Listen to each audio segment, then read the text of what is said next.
Morning, everybody. Chris here from Leeds TV, and welcome to another match preview. This time we're talking about West Ham at home.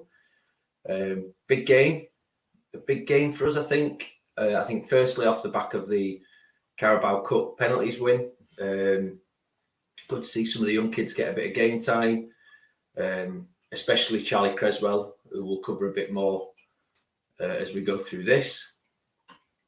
I think this is going to be a really, really difficult game. West Ham look very, very solid this season. Obviously, they went out last night and beat Manchester United in the Carabao Cup. Everyone, the social media darlings, obviously out there, social media pages saying, "Oh, Manchester United made a lot of changes. West Ham made 10 as well." So, excuse me, they're a strong outfit this season. So this is going to be a really tough game for us at Ellen Road.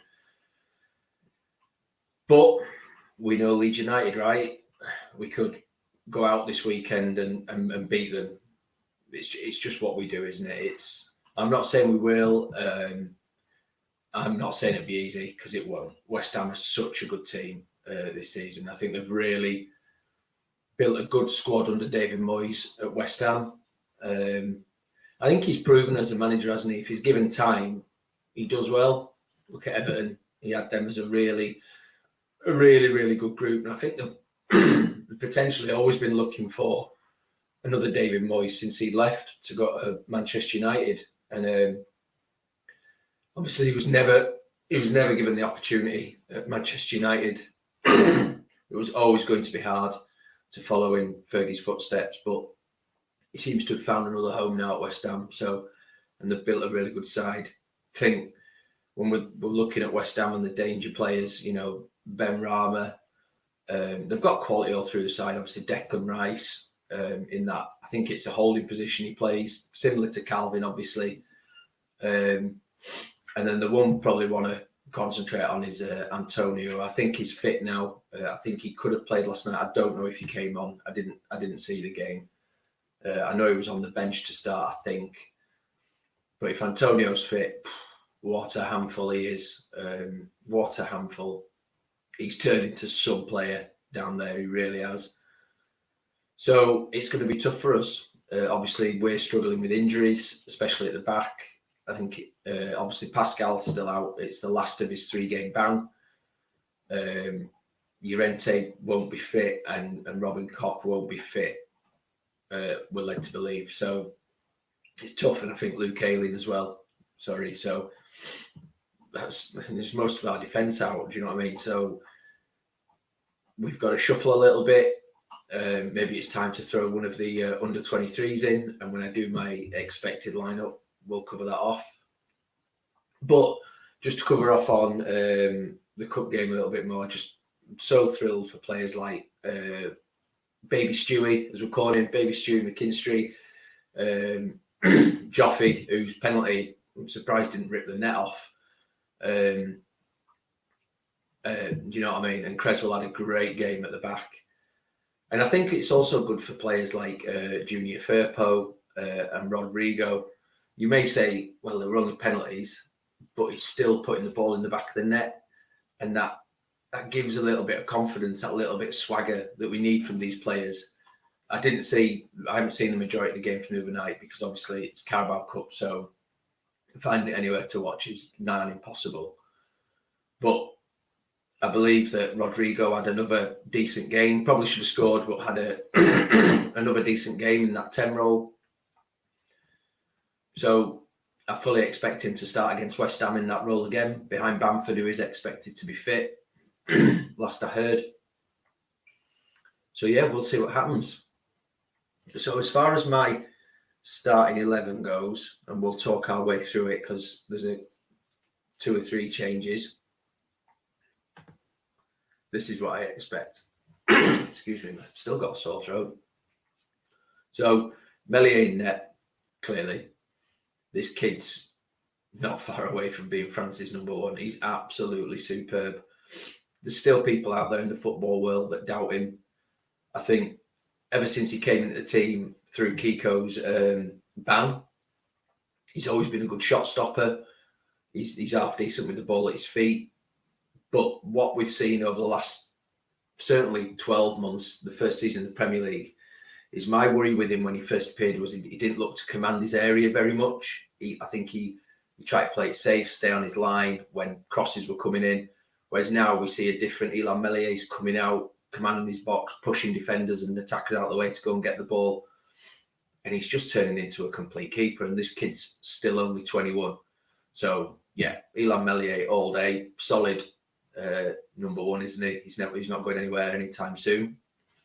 At right back, Shaq's, I think Ayling's out. And I think Jamie Shackleton deserves a chance anyway, regardless of Ayling being out. I think he had a decent pre-season. He's looked really solid coming on when he's been on. And if a player like Jamie Shackleton wants to progress now and hit that next level personally, he needs some starting 11 game time, doesn't he? Let's be honest, to prove his worth and to prove that moving forward he's got a place in this squad, which for me personally, I'm sure he has.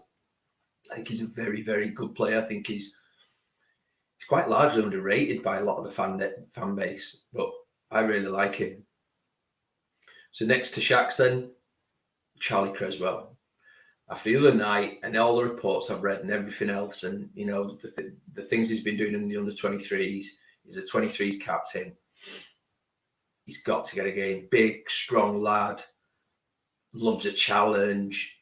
Loves getting up in the air and challenging in the air.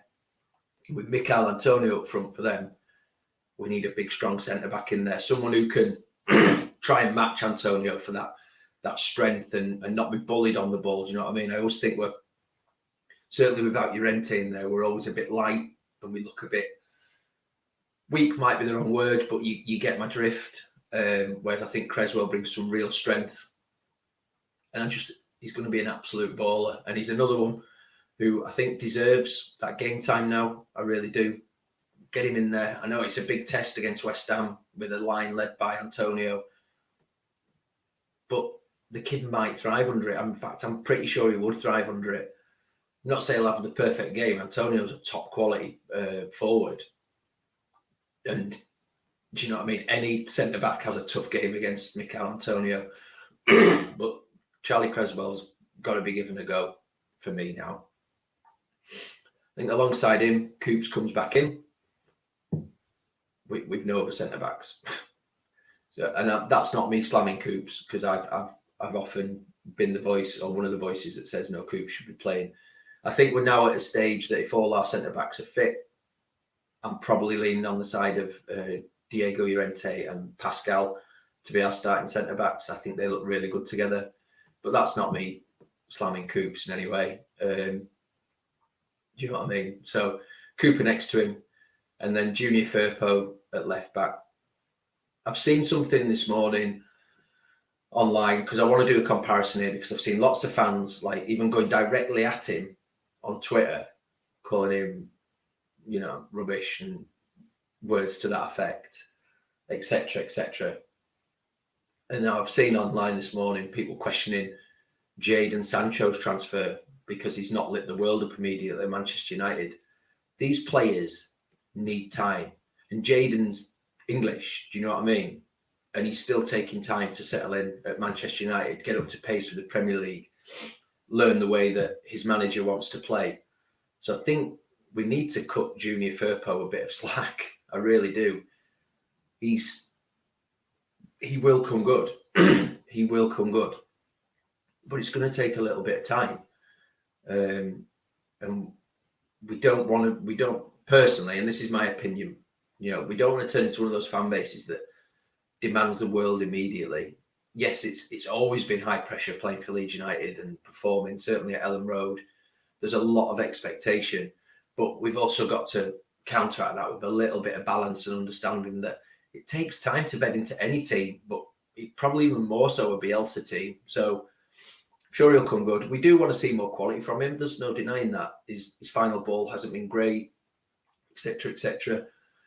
If he takes penalties like that in training, get him on penalties, because that was some penalty the other night. No keeper saving that.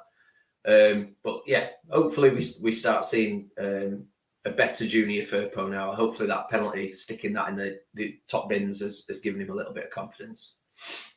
CDM, Calvin, not much we need to say, is there? Going up against his England mucker, Declan Rice, in those positions. Yeah, we're a better team with Calvin there, aren't we? There's not much to say about Calvin that we haven't already said. So in the centre midfield, I've gone Click and Rodrigo. I think after Rodrigo's last 2 games, I mean, I think Bielsa would have stuck with him anyway, but I think he now probably deserves that opportunity. And hopefully he can continue with the little bit of form and maybe confidence he's getting into what will be a tougher test against West Ham. So he's potentially going to be bang up against Declan Rice in that position. So this is a big test of Rodrigo. Can he get the better of Calvin's defensive midfield partner for England? So that'll be a really interesting one to watch if that's how that pans out. And then the front 3, I've gone Jack Harrison. If he's back available after COVID, we don't know. If he's not, then obviously Dan James comes in. Rafinha and Bamford, who I believe will be fit. I think it's just a knock on his ankle he was carrying, which is why he didn't travel for the cup game. So hopefully Paddy's fit. I think we missed Jack Harrison against Newcastle. And again, that's not throwing shade on anyone who played. Dan James in that position or anything.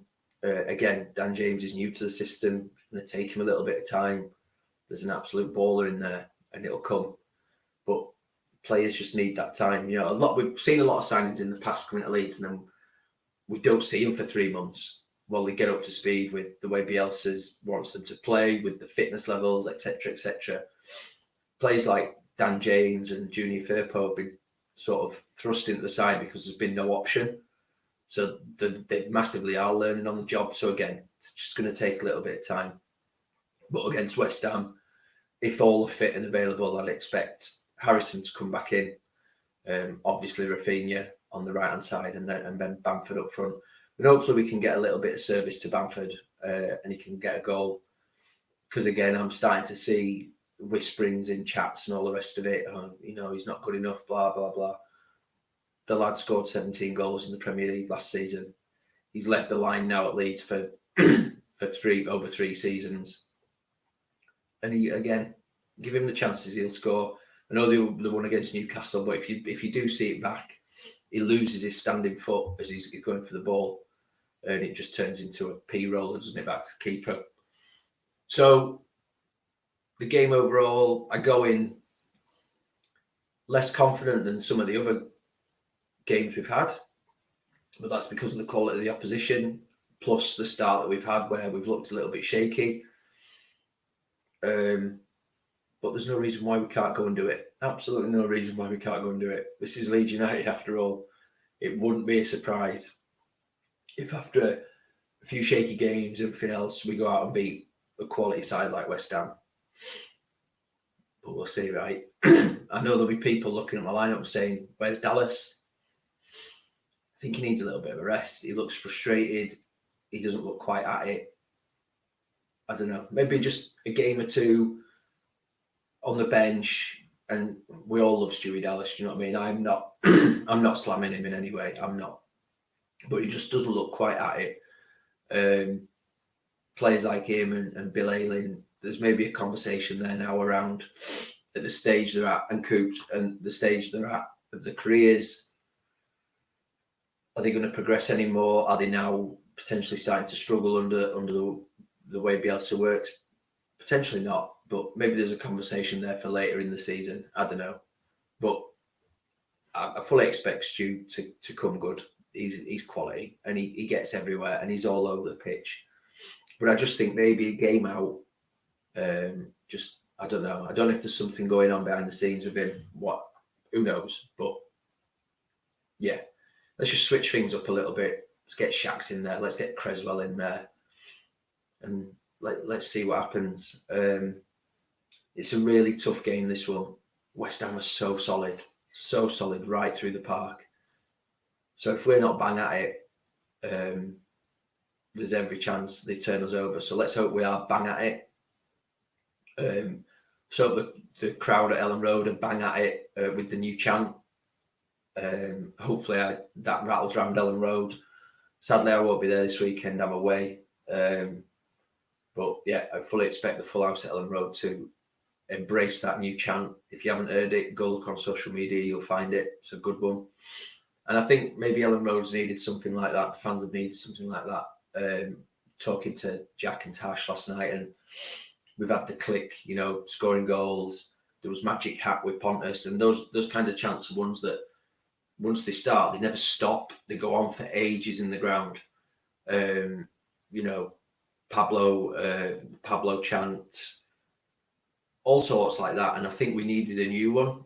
This might sound like a real small thing, like why is he talking about a new chant? But it's the way it galvanizes the ground, something like that. So fingers crossed we hear that, and Ellen Road's banging for the game, and we become that 12th man for that match. So that's it, everyone. I hope you have a great end to the week. Fingers crossed for 3 points and a decent performance at the weekend. Yeah, just let's see. Let's see. Leeds United, I think I predicted when we did the predictions at the beginning of this month, I think I predicted a draw on this one. Would I take a draw? Yeah, I think I would. But I'm certainly, as always, hoping for a win. And we can win. This isn't me going, no hope. Bite your arm off for a draw now. There's every chance we can win. So yeah, let's see what happens. But have a great end to the week, everyone. If you go into the game, enjoy, be loud, be proud. Stronger together, marching on together, all that stuff. It's time to give the lads a hand and let's start climbing that table. If you're not going, enjoy your weekend, and I'll see you all probably at some point over the weekend for some post-match stuff. I'll put my teeth in. Yeah, have a great weekend. Thanks, everyone. Bye.